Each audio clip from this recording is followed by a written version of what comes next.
காதலிலிருந்து நிராகரிப்பு. இந்த வார்த்தையை கேட்டாலே ஒரு வலி, ஒரு ஏமாற்றம், ஒரு தனிமை உணர்வு மனசுல வரும். உங்களுக்கு பிடிச்ச ஒரு பொண்ணு, நீங்க மனசுல வச்சிருக்க ஒரு பொண்ணு உங்க காதலை ஏத்துக்கலன்னா, அப்போ அந்த நொடி உலகமே நின்னு போன மாதிரி ஒரு ஃபீலிங் இருக்கும். உடனே அவகிட்ட கெஞ்சணும், புரிய வைக்கணும், ஏன் நிராகரிச்சான்னு கேட்கணும்னு தோணும். ஆனா இந்த மாதிரி சூழ்நிலையில நீங்க செய்ய வேண்டியது அமைதியாக இருப்பது. என்னது சைலண்டா? இது எப்படி வேலை செய்யும்?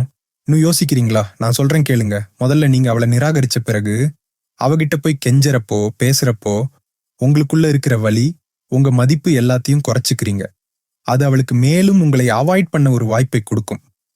ஆனா நீங்க அமைதியா இருக்கிறப்போ, அவகிட்ட எந்த விளக்கமும் கேட்காம, எந்த சண்டையும் போடாம நீங்க நகர்ந்து போறப்போ, அது அவளுக்கு ஒருவித ஆச்சரியத்தையும், ஏன் அப்படின்ற கேள்வியையும் உருவாக்கும்.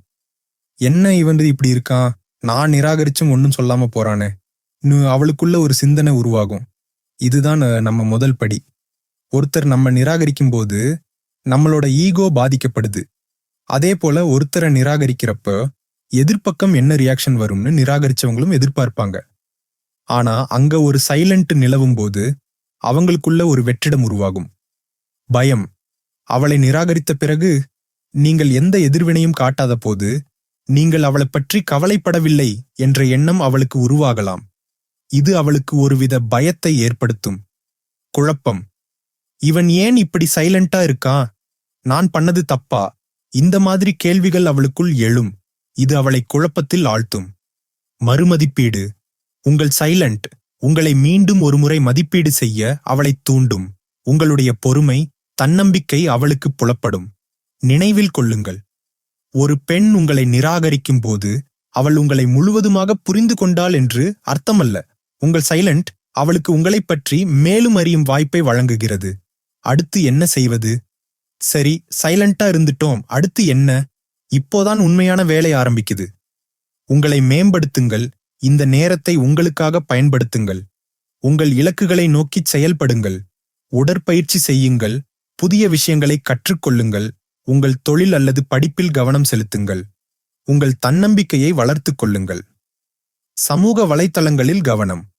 உங்கள் சமூக வலைத்தளங்களில் நீங்கள் மகிழ்ச்சியாகவும் தன்னம்பிக்கையாகவும் உங்கள் வாழ்க்கையை அனுபவிப்பவராகவும் படங்களை அல்லது பதிவுகளை இடுங்கள். ஆனால் அதை அவளை கவர்வதற்காக செய்யாதீர்கள். உங்கள் உண்மையான வளர்ச்சியை பிரதிபலிக்கட்டும். அவளை தொடர்பு கொள்ளாதீர்கள். இது ரொம்ப முக்கியம்.